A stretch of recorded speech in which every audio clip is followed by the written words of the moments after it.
খাবার খেতে এসেছে, ও খাবার দিতে হবে। হ্যাঁ। হুম, চলো খাবার দিয়ে আসি, চলো চলো, ওর খিদে মেটেনি, চলো।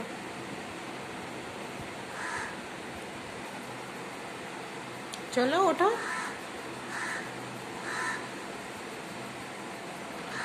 বাবা একটু টিয়া বলো তো। বাবা টিয়া বলো, একটু টিয়া বলো,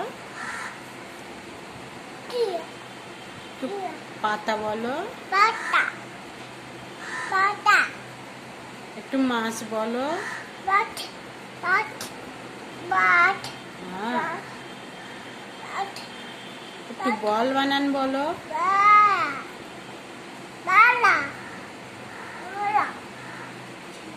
একটু জল বানান বলো। একটু বেলুন বলো, বেলুন।